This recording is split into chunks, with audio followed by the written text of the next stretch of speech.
Mr. Ashish Mittal ji. A big round of applause for him. Ms. Harini Sreenivasan. And to my right, Mr. Varun Reddy Sevva ji. Thank you so much for joining us for this great panel. Indeed, a great topic as well. So I would like to congratulate you and compliment you for setting up the context, which is on the theme of reinventing TA for the future in a digital workplace, bracing up for recession. Right? I think we have already heard Yashwant Chauhan sir talking about various interventions which organization needs to do and the individual needs to do to take care that we prepare ourselves for the future. So coming to the topic for our discussion, which is about the talent acquisition for the future. So you must have heard about the future of jobs report from the World Economic Forum, right, which talked about the fact that by 2025, 50% of the workforce globally has to be reskilled, right? So that means that more than 87 million people are going to have all the jobs which are related to almost 87 million jobs that are going to be eradicated, right? But that is not the point. The point is that more than 90 million people new jobs are going to be created. So that is the context of the World Economic Forum with respect to the future of jobs, right? So how do we as talent acquisition professionals, or how does as a talent acquisition as a strategy comes into play, right? Because recruitment is just about immediate hiring needs, right? But when we talk about the talent acquisition, it is more futuristic, it is more long term. It is about the talent pipeline, ensure the talent pipeline in the organization. It is about the experience as a whole. So there's a lot of elements to the talent acquisition for the future, and especially from the digital workplace perspective as well, right? So when we look at the COVID also, the impact which it has created, it is actually the double disruption of the technology automation for organizations, as well as the impact of COVID globally, right? So these two are the main important drivers, which is actually impacting the economies at large, right? You must have, I think there was talk that many organizations had hired so many people during the COVID time, right? Because of the transformation of technology and the use of remote working and also the remote businesses, right? But the things are changing because the consumer sentiment is also changing, right? So this is just my initial, I would say, thoughts on the subject. But I'd like to, importantly, understand from the panelists, how do they look at the future of the talent acquisition? Can I start with Harini? Harini, your thoughts on this? Thank you. Good morning, everyone, and happy Sunday to you. And hope that you have takeaways from this conversation, and that's something that you guys have to extract from us. So I'm saying this up front, so keep your questions ready. Okay. So how do we look at talent of the future? That's the question. I think what organizations are really looking at is, do we have talent which is resilient to the future?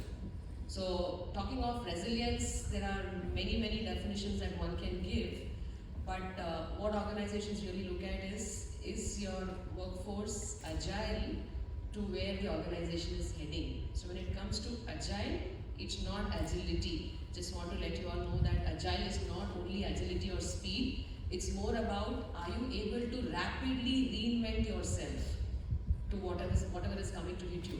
So the talent of the future is not someone that is only looking at vertical growth, but also looking at horizontal growth. Are you able to adapt yourself to do different roles? We'll talk more about it as the conversation goes, but right now I want to leave you with this thought. What is your concept of growth and success? Are you looking at going up the vertical ladder, or are you looking at enriching yourself as a professional? So probably that is where the clue to resilience lies. But for now, I will leave it with this thought, and then we'll continue further. Yeah, Mr. Varun, sir, I think you come from the experience of having both the worlds of public and private, right?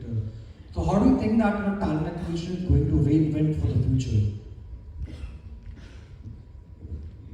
See, for me, so talent acquisition, when I look at it, at least right now in the current context, we are recruiting for a particular job. Right? So we are having a particular role, having a particular vacancy, or creating the vacancy and trying to find the right fit which is there. But I think in the last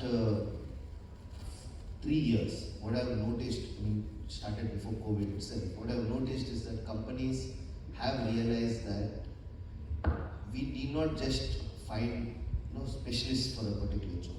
Right? As a person who has to perfectly fit that particular role, I will scout that person from anywhere, but I need the person in the particular role. So especially for the junior level roles, junior and slightly medium level roles also, what I have noticed is that the trend which is going is to recruit the person for the attitude, recruit the person for the learning capability which is there, and then we will train them. Which at least during my college time, we used to hear that's what Infosys used to do. Doesn't matter what your discipline was, just hire them and we will train you and we will make you good. So, but instead of just IT, I have seen it in other organizations also, that in management disciplines like sales also, for example, not hiring the exact person, that from the exact, I need someone from the industry itself, someone who can work from the day itself. No. We need people who are talented but who have the right attitude. So when you have the right attitude, when you are able to learn, when you are able to pick up things quickly, that's what we require, and then we will move it, and that we can train you automatically on our own. So this is what I have noticed, and I think that's very important, because as I think Samisa said, that we need to continuously reinvent ourselves, we need to continuously know things, right? So for us also it's important. Thank you for bringing that perspective. I think hiring for the attitude is a great one, I would say, because it is your attitude which really makes a difference to any organization. You might be having a different backgrounds altogether, different skill sets, but ultimately at the end of the day, what really creates an impact is the way you look at things, right? Do you have that growth mindset? So I think thank you for bringing that perspective. And let me go to Ashish now. You have a huge background of experience of hiring people for different roles, different geographies, different businesses. You come from education. So what have been the challenges which you have faced as a talent acquisition professional? And also I would like you to throw some light more on the recruitment vis-a-vis the talent acquisition part. Thank you. Thank you so much. Yeah, it's good, actually pretty interesting to see a different diversity. So as we said, one of the most important qualities which we look for pressure, I think yesterday I was traveling in the car and also interacting with some students post-night. I was asking them, what is the one quality, sir? First of all, I told them, don't call them corporate, don't be addressed by their first name. The surname culture is finished in the college, school levels. Because everybody is equally respectable in an organization. When you call surname, typically what happens is you put yourself down and me up, which is correct. Everybody is equally respectable. Respect has to come in the form of work. Okay. So one of the most important qualities we look is for, apart from attitude, which my co-panelist has told, because your attitude will actually determine your attitude. Second, we're looking for team players. Because I've seen at Infosys when I was hiring people, I hire an employee X. He or she is wonderful, fantastic performance appraisals. I mean, she's an excellent top performer. But the moment there is a shuffle, and I'm putting up a different client, profile, mix of different clients, and I'm asking her to work teams, and not only teams, but cross-functional teams. She's my lowest performer. And I was zapped as an HR head, I was wondering, this girl's my top, how on earth can she be a lowest performer today? And then I had a lot of interactions, conversations with her, and understood that she said, Ashish, I can do anything. It's system and me, I can manage the system, I just glue onto the data, Excel sheets, everything. But I have a fear when I talk to people, I'm not able to articulate, I'm not able to communicate. You all know, all of us in this room know the power of communication. We know what happened to Zomato CEO, right? Deepika Gupta. Anyone heard yes in this room? we are talking about layoffs, recessions and everything, and what he did, he said, we posted an ad on LinkedIn, 800 jobs. He put his email ID as well, anyone feeling kind of fit, please apply for that, and he gave a job description. One of the jobs was for Chief of Staff, HR, it's called Chief of Staff. And the 6 or 7 bullet point mentioned, this is a 24/7 job. I repeat, 24/7 job. That is point number 1. Point number 2, we do not, an employee who comes with the old mindset of work-life balance is not encouraged. These two work backfired him, and there were stinkers all over the social media. So again, I'm linking it back. Communication is the key. It's not only what to talk, but what you should not talk. And we're talking in today's century where people are talking about work-life balance, health, mental wellness. So communication plays a very critical role. How you communicate, what you communicate, is very important. And most important, attitude. And I think there are the few skills which we are really looking at when we hire from campus, because ultimately we train you all at an organization. But if you come with the wrong mindset, okay, we talked about soft skills, which are also no longer soft, the hard skills today actually. Your soft skills are the only differentiator. Because hard skills, schools, colleges, universities will teach you. But your soft skills will help you to differentiate and stand out from the crowd. That's, I think, some of the few skills which we learn. Thank you. Yeah, thank you for bringing that perspective. In fact, just to add on to that, I would say that critical thinking and problem solving, is going to be, I think the key, I would say, skills for the future, which you must have and you must work on those areas. And apart from that, you also have something called a self-management, right? So how do you actually cope up with this stress, right? What is your learning agility as an individual? And these are also equally important. And then the last leg is about the technology part, which is also important because adoption of technology, having that mindset for the technology is very, very important, especially in the context of the recession also and planning for the future. With this, I would like to throw the question to Harini. Harini, we talk about the recruitment part, right, and also talent acquisition part. So, how do you think that talent acquisition as a process can become a business capability function and become more strategic in its nature, so that we do not just talk about being talent acquisition professional, but becoming the talent advisors to the CEOs or the CMDs of the organization? This is a very interesting question, and I'm going to get a little radical as I give this answer. I do things which are very unconventional. So one of the things that can really work is flip the whole talent acquisition process, and instead of looking at what is it that this person will do for just that particular job description, try to look at what is it that the individual brings to the table and see how the person becomes a team player in the organization in the long run. So that's what talent acquisition is all about. Now, what can a candidate do in that perspective? Or rather, I would say, what can you guys do as catalysts to change this? Because let me tell you, very honestly, industry out there is very traditional, very conventional. People are not willing to change the way they look at hiring. But if you guys go there with a different perspective, I think there will be a reverse pressure and it might change. So try to look at what is it that you can do to drive that change. Because I'm using Yashwant's question here to see how you can make that change. Instead of going there with openness to learn, I think it's time you go there with an openness to bring something to the table. Go there with a view of how you're going to add value to the organization. Even if you are a fresher, you're coming with 22, 24 years of life experience. So fresher in terms of qualifications maybe, but 22 to 24 years of life experience is a lot that you can bring to the table. So right from how you project yourself in your CVs, talk about how is it that you're going to leverage your life experience for the organization, to starting with the role for which you're applying.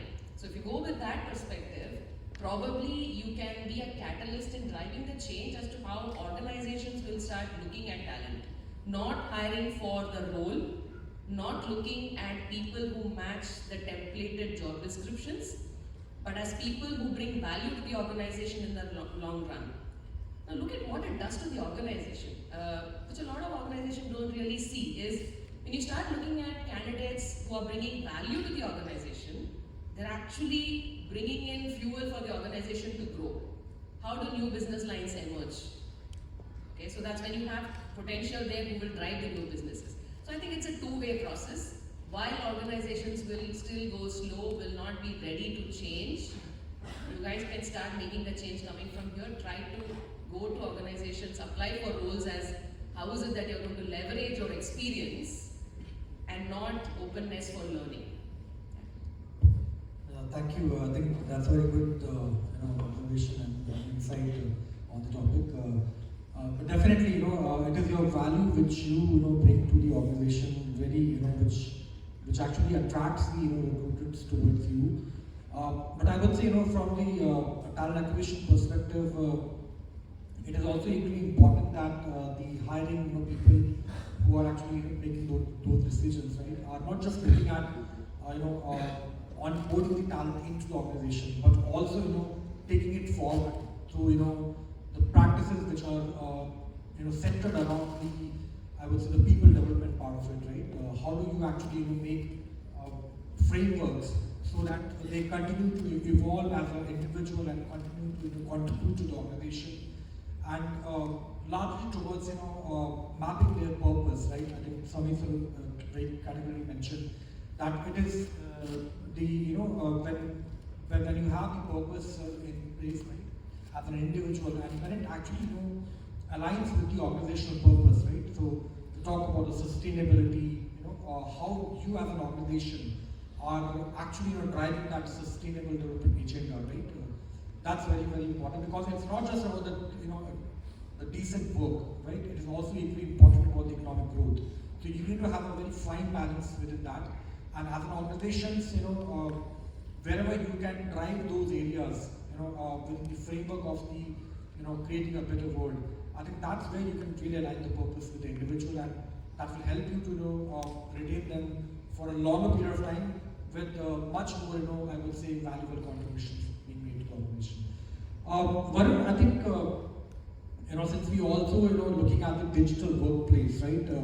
So how do you look at the digital workplace, being a catalyst towards, making the talent acquisition process really strategic as a function? And what are the tools, if you can, also share some of the tools which can be utilized, or technology which can be utilized, to make the entire talent acquisition process really awesome for the candidate. Thank you. So, unfortunately, in India, as Harini said beautifully, that we are still very traditional in terms of our recruitment, and even our processes are also very traditional and stick to the same template of the way you assess a candidate, the way you weed out candidates, and the way you actually select the person with the interview rounds and everything, etc.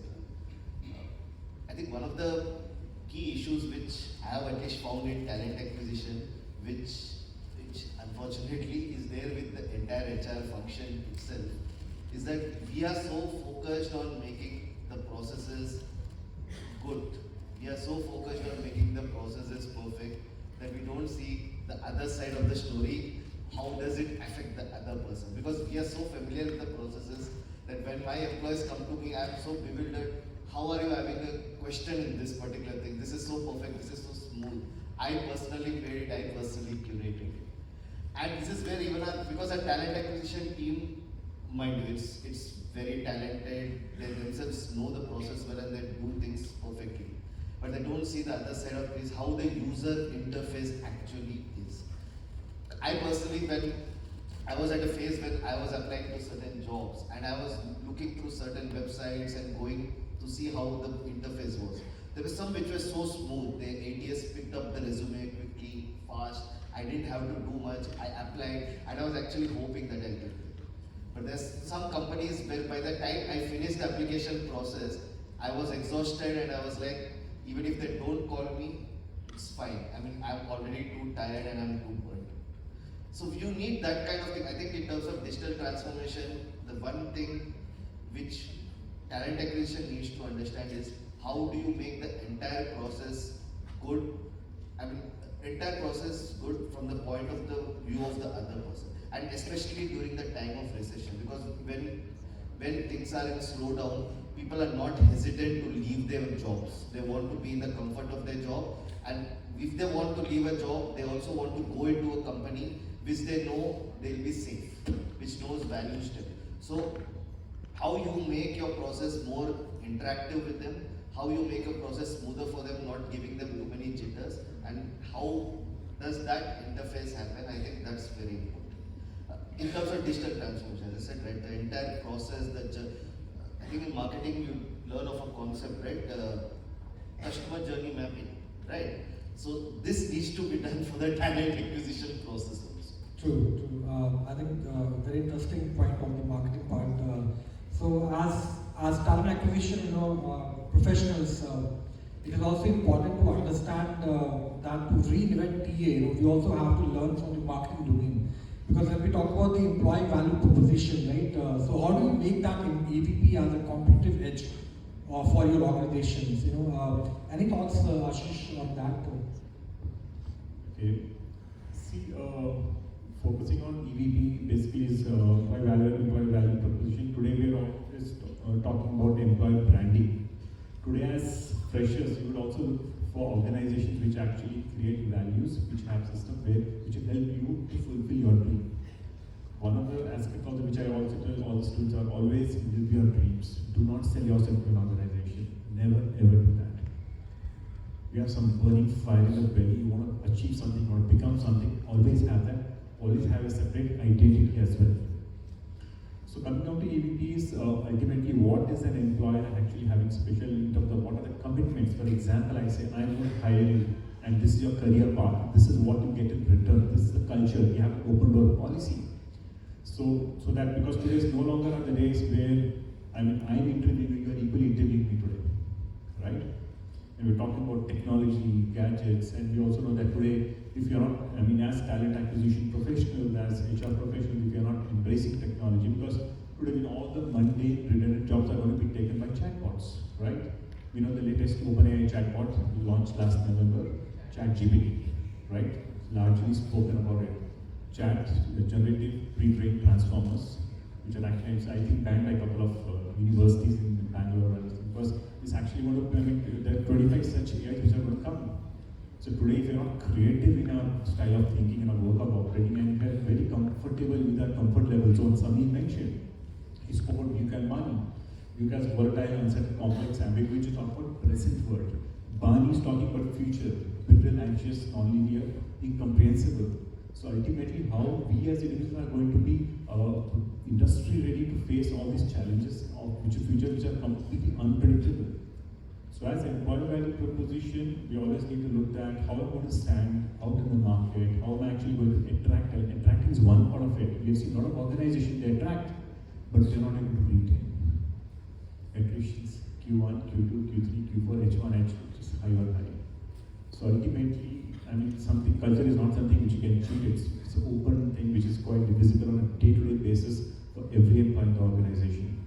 So I think from an employer perspective today, freshers, students are very anxious to know what's my career path, how my wellness, my insurance today, post-COVID, how an organization is going to take care after my mental wellness, how is my organization working on 2D, 3D models, right? Most of you would have heard 2 days working, 3 days off, 3 days working, 2 days off, hybrid models. And as HR professionals, we are bombarded, and we're talking about the gig workforce, which was 7.7 million in 2021, which is going to rise up to about more than 25 million in the next 4-5 years. We're talking about metaverse, wherein by 2030, at least 25% of the entire population is going to spend 1 hour on metaverse every day. The landscape, portrait, horizontal and portrait landscape, everything is changing. So as talent acquisition professionals, as employers, we need to look at the larger picture so that we can help, we can attract, and we can actually help people to fulfill their dreams. Yeah, absolutely. Thank you, for sharing that transition part. In fact, I come from the oil and gas and energy And in our industry also, there's a lot of changes which are happening, right? You must be hearing about the energy transition which is happening globally, right? So we are moving from the traditional fossil fuel based businesses now to the more cleaner and greener ones, right? In terms of the renewable energy, wind power, solar power. You have the hydrogen, which is coming up in a big time now. In fact, we have had the opportunity to build up one of the pilot plants for developing the hydrogen for the future, especially the green hydrogen. So these are some of the areas which are emerging, right? So how do you actually look at those skill sets for the future? And so I think as an employer, there's a lot which is required to be done to ensure that the larger population is equipped with those future capabilities. So with this, I would like to ask Harini, what do you think are the technologies which can really create that wow experience for the candidates, right? In terms of whether it is artificial intelligence, machine learning, or you have the other technologies like the augmented reality or virtual reality. How do you think that playing a big role in creating that amazing experience for the candidate? Yeah, this is a bit of a debatable question because to what extent should you use technology, high tech or high touch? This is always this constant debate. In my opinion, I think technology, if it is used to the extent that it is enabling speed in decision making, where it is able to give data in all slices and dices so that quick decision making is possible, that's great. But when there is too much of personalization, when it comes to hyper personalization, I think the human element is lost. And while many of us were huge fans of technology 2.5 years ago, I think now we are somewhere, some of us are sitting on the fence of technology fatigue. So that fine balance is important. But broadly, if I say that the human element is definitely necessary, so leverage technology, but don't leave it to technology. And that's my one-liner on it. So I think that's what organizations have to look at. So how many of you here are fans of cricket? Cricket fans, show of hands. Yeah, cricket is a religion in our country. So none of you must be of the test match era. I'm sure I am. I have watched a lot of test matches. Cricket moved from test match to ODI to T20. The game is the same, but rules have changed. I think that's something that we need to learn ourselves as well. The game is the same, but rules have changed. So if you play the same old game with the same old rules, you don't stand a chance. So while organizations are adapting and trying to figure out the balance between technology, high tech or high touch, I think you guys make a huge influence in letting organizations know where to draw that fine line. Because for organizations, using technology is a matter of convenience. And the high touch factor, the people intervention might be lost. But if you guys go there and teach them where to draw the fine line, I think the answer will be there.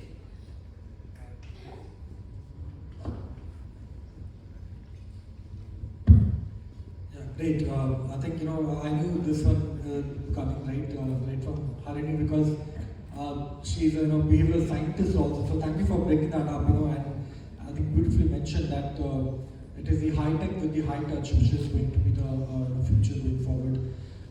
Because for every technology adoption, it is important that as HR professionals, as leaders of their businesses, we do not lose that touch with the humans who are really the backbone of any organization, right?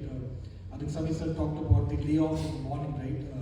So for organizations, to ensure that they have the commitment of the organization going forward, they need to restructure things, right? With the right spirit. So I think empathy has to play a big role, right? So a lot of design thinking I think would be required to make sure that you come out of that recession in a very successful manner. So this makes me wonder what kind of competencies will the talent acquisition professional must have so that they are able to do much better I would say strategic role to the businesses. What are the key competencies acquisition profession? Okay. So I think I had just two in mind and both were covered by somewhere in the presentation. The first one is, so before coming to this, I was actually talking to my own talent acquisition professionals because I have always done talent acquisition in a very different way and it's very, very different way in IT. So I actually sat down one day and I observed how they go about the process, and I realized that talent acquisition is very similar to sales.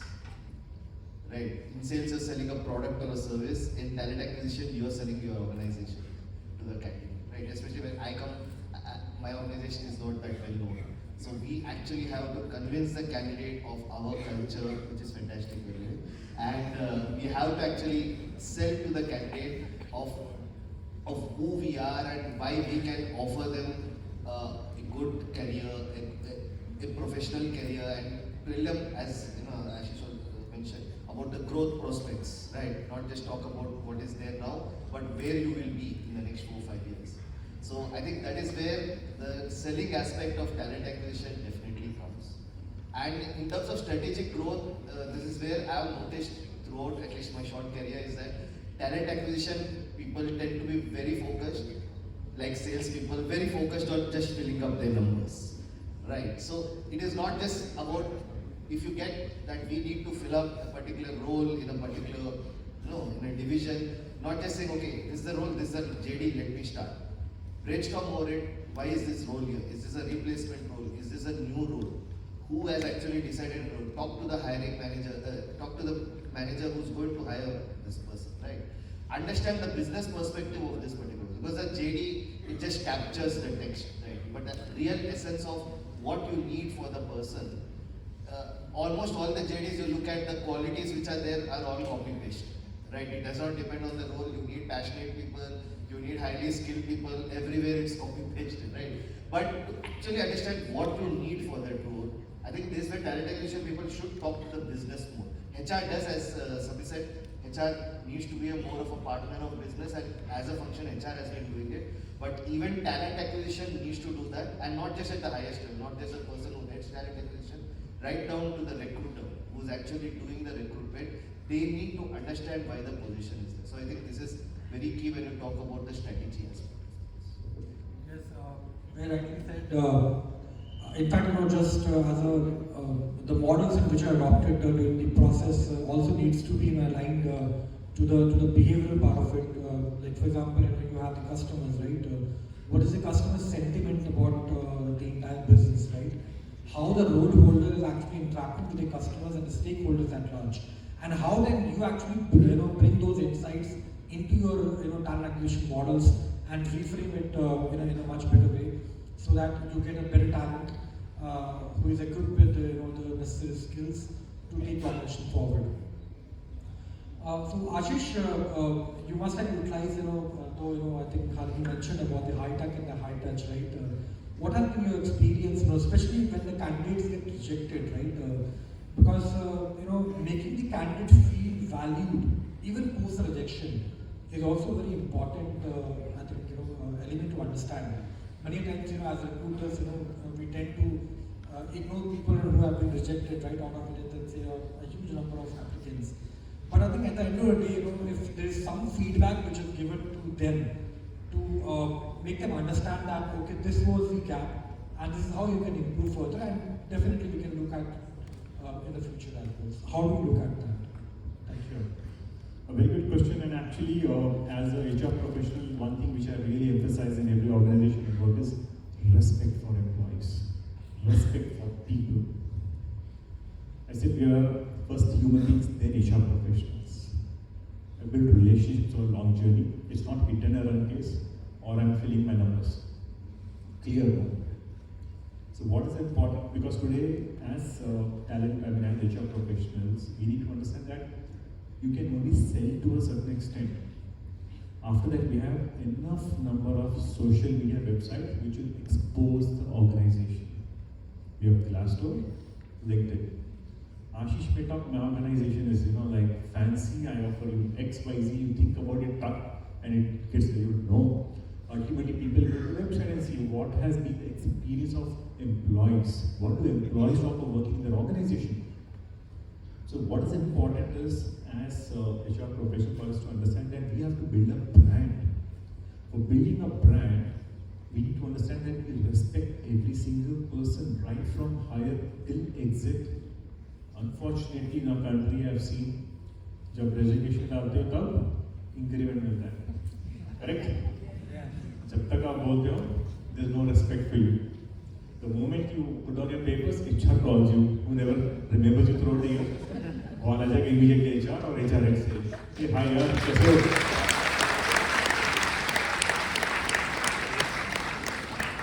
और employee बोलेगा, अरे यार sir, आपको आज trying to call you, I sent you email, no response, nothing. अभी resignation mail आ गया, 3 minute के अंदर आपको call आ गया. In 3 minutes, I got a call.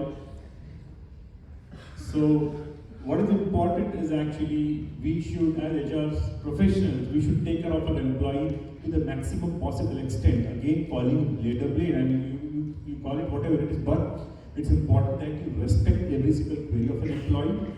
Similarly, when an employee was both in an organization for 1 year, I say everywhere, please have a professional setup. You may hate that person, it's okay. Please understand your thing, what image you are building of your organization in the minds of other people. What will that employee go and talk? Your exit employees are your brand ambassadors. If they are not treated well, we talk about touch points, we talk about EX, right, in HR? Have you heard of EX? Employee experience. Okay, we call it now human experience. So if your employee experience is bad, this employee, and we know, and we all like to speak bad things, right? Less about good, more about bad, only human psychology for various reasons. This employee go and talk, they're talking screwed up organized managers, produce increments are horrible, no response and no recognition. It's not always money, it's timely recognition. I'm just sharing one experience when I was in Infosys as dedicated called TSO, Technology Solution Optimization. Highest attrition, but largest revenue generator for the organization. I did a root cause analysis and tried to understand what the hell is going wrong here. What was happening was, again, we didn't have much budgets to give, but I felt that, and we are giving reward and reward and recognition program, still attrition is high. So what was happening was, we were not adapting the right style of reward and recognition. So what was happening was, manager was calling in a room, hey Ashish, fantastic job here, you'll open a certificate. And after 5 days, he gets a good job showing that certificate and resignation mail pops in. Then I said, let's put a twist line here, right? Kahani mein twist line here. Presentability ultimately what matters. I said, let's have a big, huge town hall. Let's have a VP or AVP, some big top from leadership, come and distribute the certificates and also showcase why an employee X has got, showcase his skill set. Employee X has got this reward for achieving XYZ. So that others looking at it get motivated. You are setting a fair and a transparent culture. So coming down to EX, what I'm saying is ultimately your employee experience, you cannot fake it. You have to treat your employee with respect, with dignity of labor. Yes, there will be terminations, all that part and parcel of HR. But ultimately, respecting every individual is something which will be a huge differentiator for you. Thank you. I think respecting individuals is really important. Also, the fact that the talent acquisition, when it becomes strategic to the businesses, it really adds a lot of value, because that is when your advisory role, in the space of the talent really comes into play, and that can actually enable all hiring managers in the organizations to take the right decisions within a given framework of time, right? So very important from that point of view. And you rightly said that culture is not just about what the organization actually talks about, right? It is actually the your stakeholders who can actually really talk about the culture of you as an organization. So we have to be very conscious of this fact and try to improvise the systems and the frameworks in such a way so that we have the very vibrant culture in the organization, which actually attracts a lot of people, good talent across the globe to the organization. Because when we're talking about the future of work, right, you can work from anywhere, right? From any place, people are going to have the option. And though the COVID pandemic is subsiding now, but still the fact remains that I think even in the future also the hybrid way of working will remain, right? So that option is always available with the candidate. So if you have a very compelling, organizational purpose, right, and the overall culture, that will definitely, I think, enable them to apply to your organizations because you have a better experience, because you have a better growth.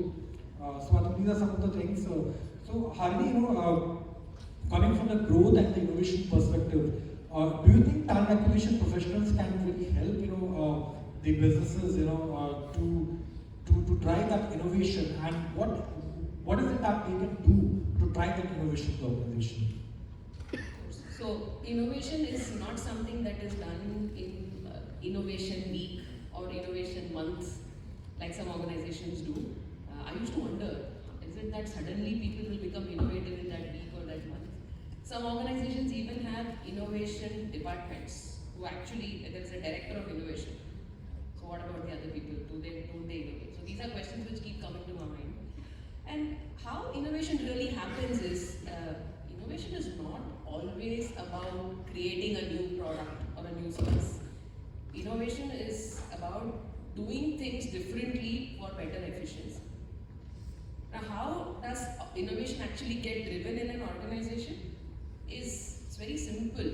It's by creating an environment which is fertile enough for innovation to happen. Now, this sounds motherhood philosophical, but what do organizations have to do to drive that innovation? How do they build that fertile culture is change the way things work. Doesn't require any investment, doesn't require any infrastructure. It simply requires the leadership, starting from top down, to build a culture that is fearless, right? So where people can think and do things without fear of failure or fear of consequence. You should be aware of a consequence, be accountable for it, but don't have a fear of consequence, and definitely not have fear of failure. Now, it's very difficult for someone, maybe a recruiter to do that. It has to come top down because culture is always driven top down. But what talent acquisition professionals can do to drive an innovative culture is try to look at the recruitment metrics differently. Don't feel happy when you have too many positions to fill. When you have too many positions to fill, I remember one of my recruitment heads coming and telling me, we're super busy, super excited, 120 positions to fill, we'll just fill all of them. I said, go back, reflect. How many of them are replacements? How many of them are replacements within 6 months? And if there are replacements within 6 months, you have to feel terrible about your work. So it's all about, are you able to get in talent which are retained? So it's not about filling positions, it's about filling positions that can be retained. So if you're able to bring in candidates which are usable for the organization in the long run, then you're actually helping in driving a culture of innovation. So when we are hiring, we look at specialists, because each job description is something which will be looking for specialists, right? But do you really need only specialists? Can you look at people who are more adaptable? So how many football fans here? Come on, football fans, more hands up, I would expect, right? So if you look at cricket and football, I'm going to take a minute more here. So both are team games, we all agree, cricket and football team games. At least people who play both the games should know, yeah? In cricket, you have specialists. In football also you have specialists. Cricket you have batsmen, middle order, opener, all kinds of bowlers. All are specialists, super specialists. Football you have defenders, centre forwards, strikers, goalie, right? Specialists. But look at the way cricket is designed as a game. You have an opening batsman, he will be an opening batsman. Very rarely you have people like MSD who will shuffle, random shuffling. But typically you can predict. You can predict the batting order.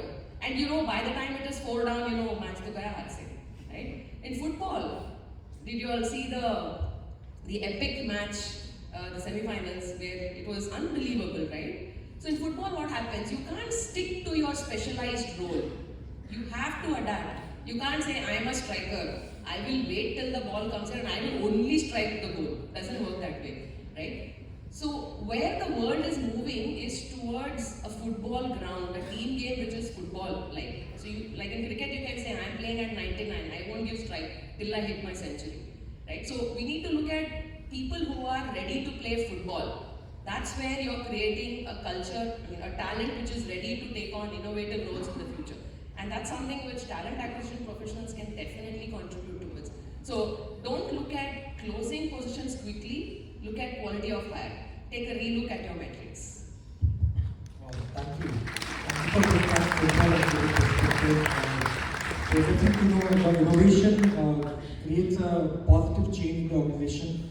And as talent acquisition professionals, surely, I think one way would be to, have a relook at your entire talent framework, right? So you can have the multiple talent pool, which can be a part of the organization. So you can have more diverse hiring, right?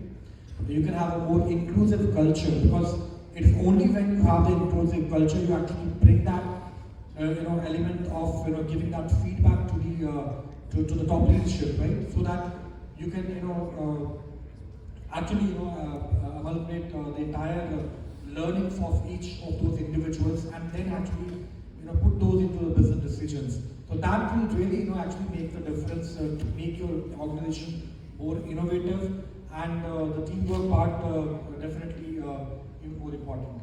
So with this, I would now like to make the floor open for the interaction, because I believe the power of the panel discussion is about you people, right? So I'm sure you must have enjoyed the conversation till now, but I would be very happy if you have certain questions, from where we all can learn together. Thank you. And there are two rules. This I am speaking on behalf of everybody here. I'm sure they'll agree. Rule number one is no question is a silly question. Rule number two is every question deserves an answer. So get the most out of us.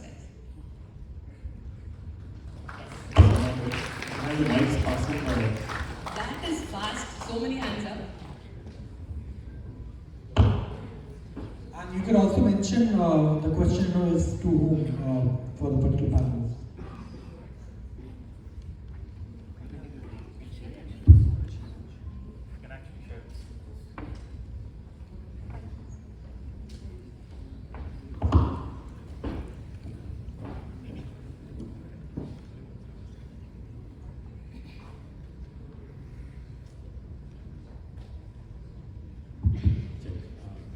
Good morning, esteemed panelists. I am Prithvi. My question is, there are several books on culture, like Culture Code. Is it like it should start from scratch, or it can be changed in the middle also? Because very few companies are known for their culture, like Google.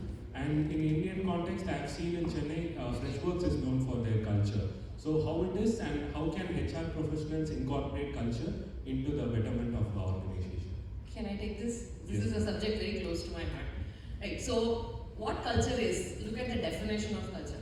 First of all, culture is what an individual experiences immediately around him or her. So there's nothing like an organizational culture really. So even in organizations that talk of great culture, you still have people leaving because I didn't like working in that team. So culture is what a person experiences immediately around him or her. Right? So that's something you have to remember. The second thing you have to remember is culture is not, it's a very fuzzy word, right? How do you define it so that you can do something as HR professionals to make better cultures is, culture is something which looks at how your organization is structured, okay? It's about how communication flows. It's about how work is delegated, how it's measured and monitored. All these are elements of culture. It's not a great culture if you have beanbags and snooker tables. If you're not valued at work, right? So how do you measure consumer satisfaction? Through delivery of a great product. How do you measure customer satisfaction? Through delivery of a great service. So how do you measure employee satisfaction? Not by doing something outside of work, but by measuring how work happens. So that is culture. So get out of your mind having birthday parties, bursting balloons, rangoli competitions doesn't make a great culture. First name alone doesn't make a great culture. If all of this is there and you still are afraid to speak up, it's a pathetic culture. So what can HR guys do? Look at all your policies. If your policies are policing and not enabling, review them, revise them, change them. If your policies are, emanating from distrust, and they are not speaking of trust. The language changed them. For example, I had a travel policy which was one line. It just said, spend it in the best interest of your organization. That's the travel policy. I had a dress code policy which I said, there will be no dress code policy. Each one of us is an ambassador of the reputation of the organization. Wear the best dress. I didn't need a dress code policy. I didn't have to tell people come in formals, casuals, whatever. So if you look at typical policy documents, the language is policing. The language talks of a lot of penalty when you don't comply. So come out of that, you will automatically see a much more open, fearless culture in the organization. So relook your policies, make your employee manual the size of a visiting card.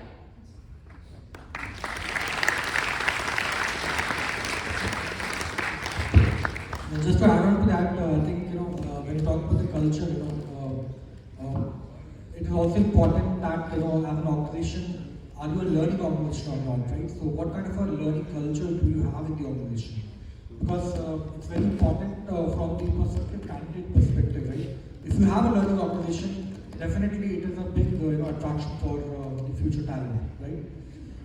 She rightly mentioned about the reviewing, revisiting, and the regeneration of the policies. So very important, because sometimes we are lost in the policy framework in such a way, but we are not able to address the real needs of the people. So at that point in time, I think the human-centered leadership, putting people at the center of the policy framework, is so very, very critical. So these are some of the elements of the culture. Thank you. Good morning. Just after COVID, we were talking about hiring in a spree, specifically the IT industry. Now we are talking about recession and layoffs. One thing which I feel that it might be an emotional connected. What about the belongingness of an employee to an organization? We talk about organization citizenship behavior, and just like now I mentioned about test match. If I code that in a test match we are given 5 days and 2 opportunities to be there, prove yourself, and at the end you are working for your team. So that's why you belong, that you are responsible for that. And if we are talking about frequent layoffs, then do the industries actually looking at that way, that whether they are doing things or not?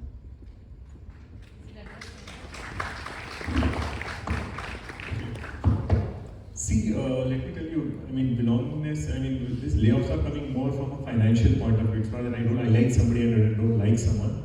Ultimately, it's a number game. No revenue. Somewhere the cost has to go. In HR, the first part which gets cut is L&D, learning and development, because today's MOOC course is online learning.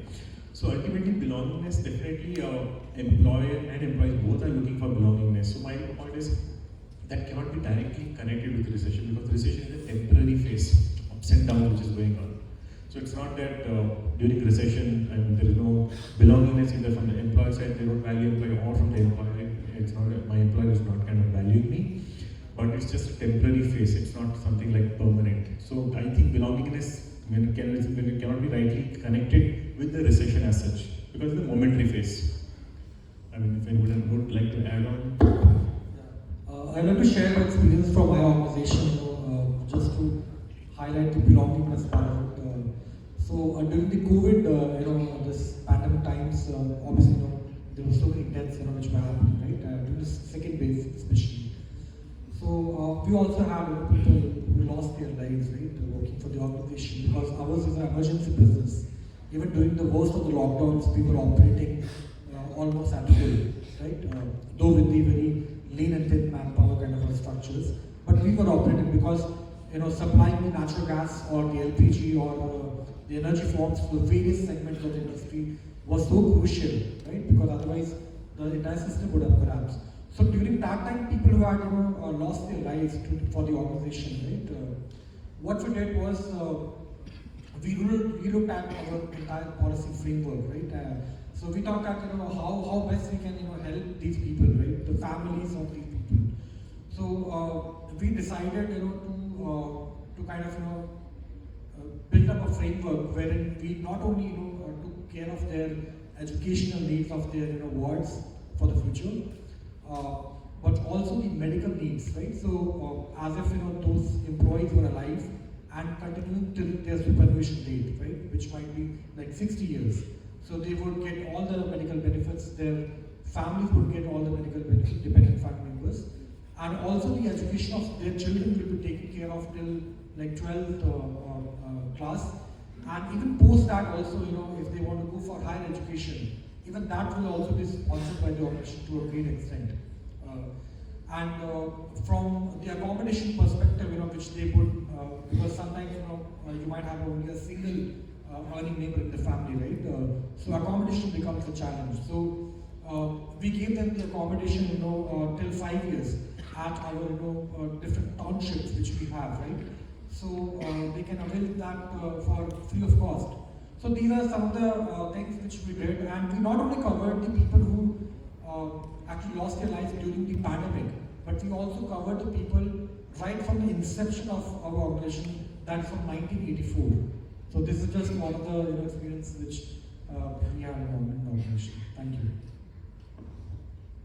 I think when you talked about belongingness, especially with respect to this, we have seen all the big companies laying off people. It's not like these companies have not been letting go people off before. They have. Performers, low performers, they typically have, I think every 2 years, 5% of the low performers. I think only Microsoft gives a very long rope to people, but most of these companies do lay off people according to their performance.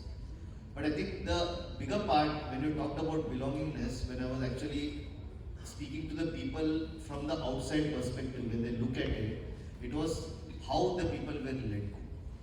So when I was looking at it, I was thinking, right, okay, fine, a person is on Google, Microsoft, they are getting a good package in terms of whatever they have been laid off, right? 6 months and insurance and all those things. So I was speaking with one of my ex-bosses, and they were saying, he was telling me, Varun, don't you think these guys already had a very good package? You think they actually bother about all those points? Yes, it gives them a cushion, right? But don't you think they already have a cushion? Got me to think, yeah, they do have a cushion. But then what was the problem? The problem was the way they were let go. It was through just email services were cut immediately. There was an example of a recruiter whose service was cut while they were taking an interview. And they didn't even know that they were part of the layoffs till they got the mail. And it was not just them, many people in their team. So when I talk about belongingness, I think when I talk about the larger culture in these companies, people still feel belong. They want to belong, and people will continue to adhere them, and it's a temporary phase. But the way they were let go, the nature of that, I do understand you can't speak to 10,000 employees, right? But at least use their managers, have trust in people, right? Have trust in them that they can communicate things effectively. Give them some time to say their goodbyes. Many of them work for 15, 16, 20 years.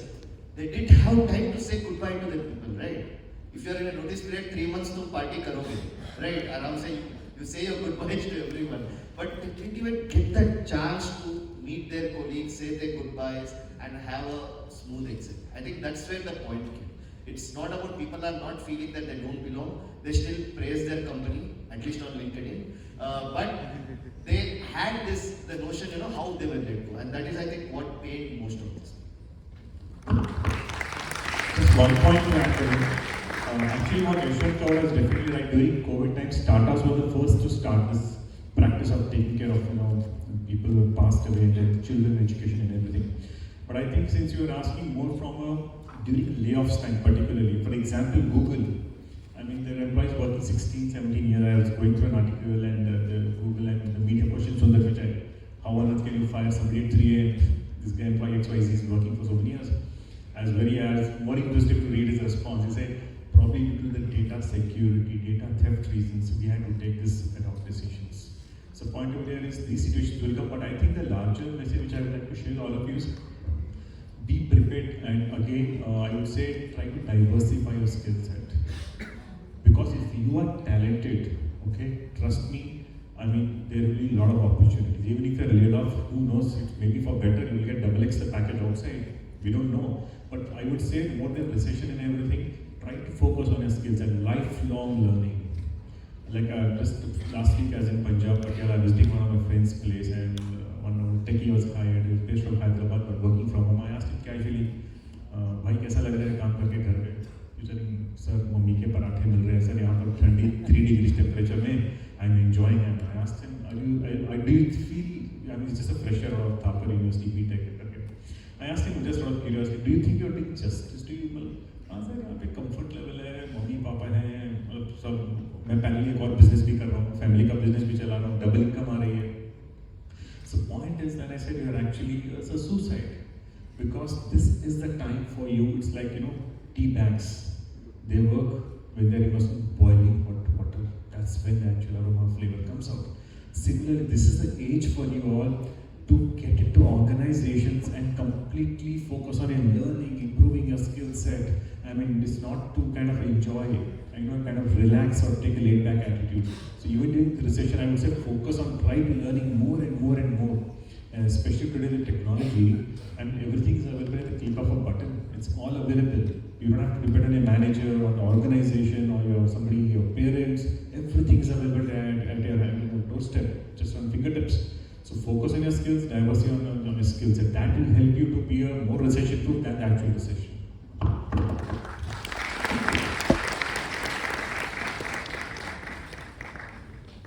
Good morning, panel. My question is for Harini ma'am. So, ma'am, you spoke about high tech and high touch, and you also spoke about where you should draw the line with technology.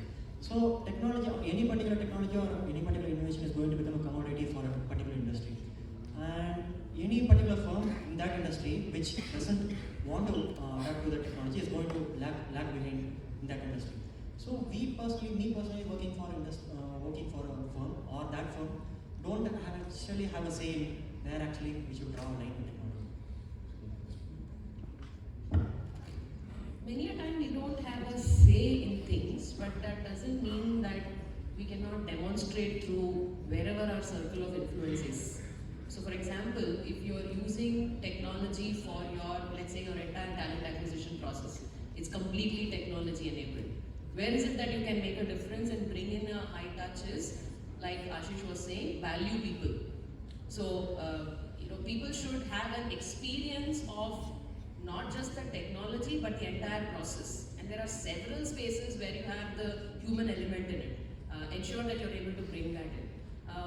For example, I'm a big fan of technology myself. I have adapted a lot of things. One of my internship projects with my last organization, where I got students to come and create a virtual reality gadget, which is reducing the onboarding time in a project management company by 70%. Amazing, extensive use of technology. But then, what was the role of HR there? HR was using technology for a lot of its processes, but the role of HR was to become a psychologist there and try and have conversations with people randomly. And these are all agenda-less conversations, right? So when agenda-less conversations happened, what was the outcome? Before things became an issue, before things became a problem, they surfaced. And these agenda-less conversations brought out a lot of things which could have become issues and problems. They surfaced much before time and they were resolved. So use technology to speed up things, but do things around which are value-adding, where human intervention is required. And let me also remind all of you guys, people who know about the concept of Agile Manifesto, those who have read it. It's a very simple 4-tenet values, right? The first value of Agile is put people and interactions above processes and tools. Agile, coming from the software product industry, in its very first tenet says, put people and interactions above processes and tools. So which means in your own area of work, if you're able to drive things through high touch, where you're able to value individuals you're working with, you can demonstrate where that line will be. Don't become a slave of technology because it is coming from your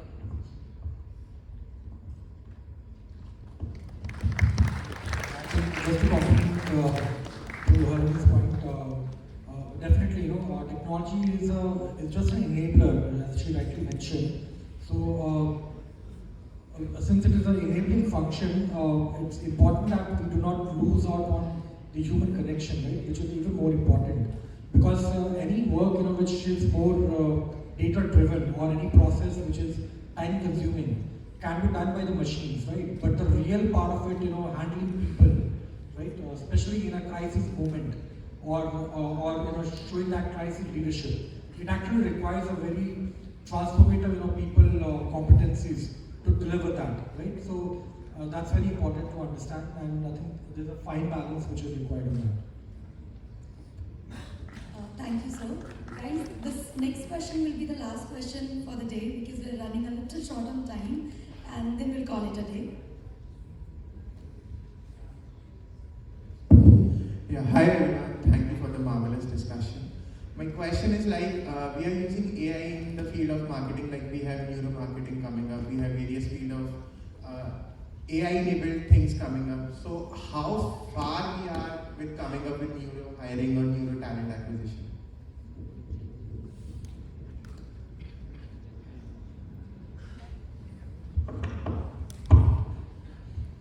See again, as we are talking about the EX, employee experience is not actually very joint organization. It starts from right one when an employer posts the ad.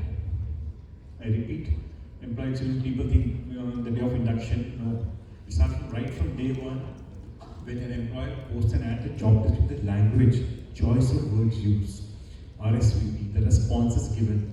For example, there's a HR को apply कर दिया, response तो भैया अगले जने में आएगा, right? I mean, so point is how quickly are you reverting to every candidate? And secondly, if a potential candidate has a doubt, clarifications, are there any links, are there any helps where he or she can get answers to their questions at a timely manner? Because today, every candidate, typically in IT and IT's industry, will have 4 to 5 offers, offer shopping karte hain, right? So they'll have 4 to 5 offers. So my point is, if we don't take care of these needs, then we have to use technology, I would say in depth to the maximum to ensure that we are able to get the maximum output, and also we are able to take care of all the queries of employees. Today again, in different organizations, different sectors are at different levels. So it's not that today we have reached a certain level X or a level Y. I mean the ITS, pharma and education, all different industries are working in various spaces. And again today with technology as L&D functions today, I mean initial days there were trainers, physical trainers who used to train people, but today employees want to use technology to learn. Technology to learn at their own time, at their own pace, right? You can use the speed, okay, I want the speed in 2x, 3x or 1x, and again, small bite-sized learning. No gyan, no bhashan, 1 hour, nobody has patience today. So people want to learn at their own time, own pace, own speed. So we have to use leverage technology to take care of our employee needs. Today, by and large, a lot of organizations are understanding that if we don't leverage technology, we are outdated, we are redundant, we are lost in the market. So a lot of organizations are in the right process, but yes, it will take time and we have to keep changing along with the times. Okay.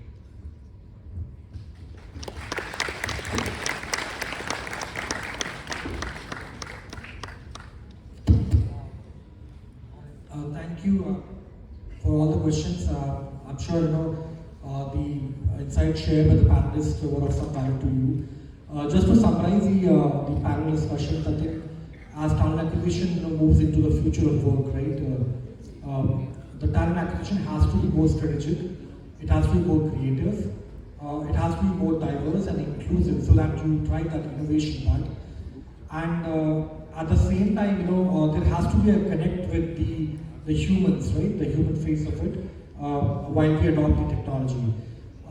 And more, also, equally important is the reskilling part of it, because when we are talking about the ecosystem, most of the times, in organizations we are looking at, ready-made talent, right? So I think it is also important to, rethink that as an organization, as a society, as an ecosystem. What exactly are we doing, to enable them to become those talent? I think that's another thought I would like to leave you with. So my appeal to you would be that, do not limit yourself to your role, go beyond your roles, and do whatever is possible to bring that talent transformation, so that the organizations are in a position to have the better talent for the future. Thank you. Start playing football. Thank you.